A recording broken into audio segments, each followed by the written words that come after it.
The Christian Standard Bible by Holman Bible Publishers.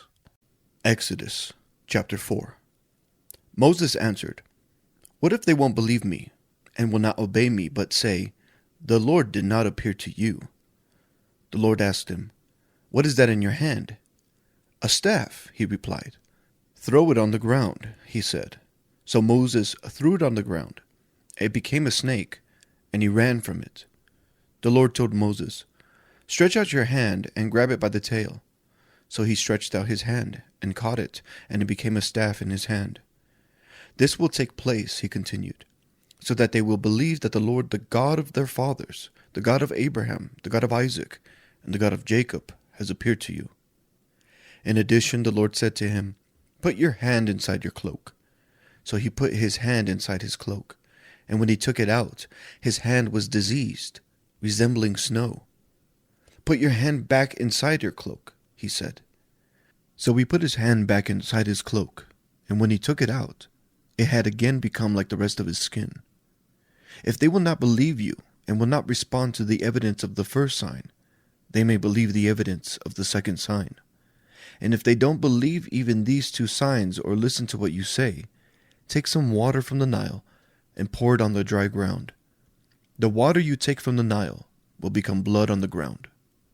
But Moses replied to the Lord, "Please, Lord, I have never been eloquent, either in the past or recently, or since you have been speaking to your servant, because my mouth and my tongue are sluggish." The Lord said to him, "Who placed a mouth on humans? Who makes a person mute or deaf, seeing or blind? Is it not I, the Lord? Now go. I will help you speak, and I will teach you what to say." Moses said, "Please, Lord, send someone else." Then the Lord's anger burned against Moses, and he said, "Isn't Aaron the Levite your brother?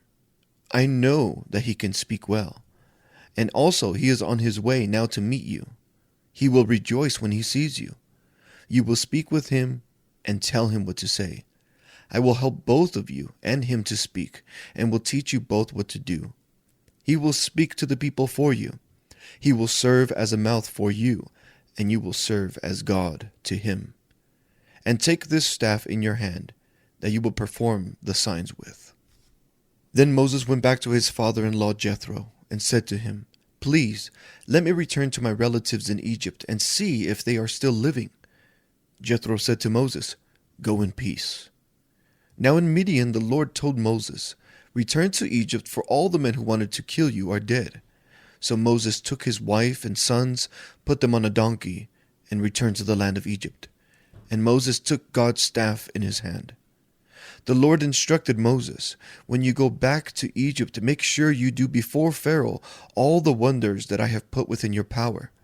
But I will harden his heart, so that he won't let the people go. And you will say to Pharaoh, 'This is what the Lord says. Israel is my firstborn. I told you, let my son go, so that he may worship me. But you refuse to let him go. Look, I am about to kill your firstborn son.'" On the trip, at an overnight campsite, it happened that the Lord confronted him and intended to put him to death.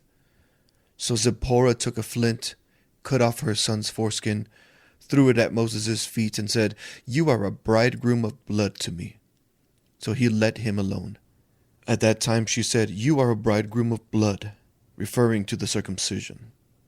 Now the Lord had said to Aaron, "Go and meet Moses in the wilderness." So he went and met him at the mountain of God and kissed him. Moses told Aaron everything the Lord had sent him to say, and about all the signs he had commanded him to do. Then Moses and Aaron went and assembled all the elders of the Israelites. Aaron repeated everything the Lord said to Moses, and performed the signs before the people. The people believed, and when they heard that the Lord had paid attention to them, and that he had seen their misery, they knelt low and worshipped.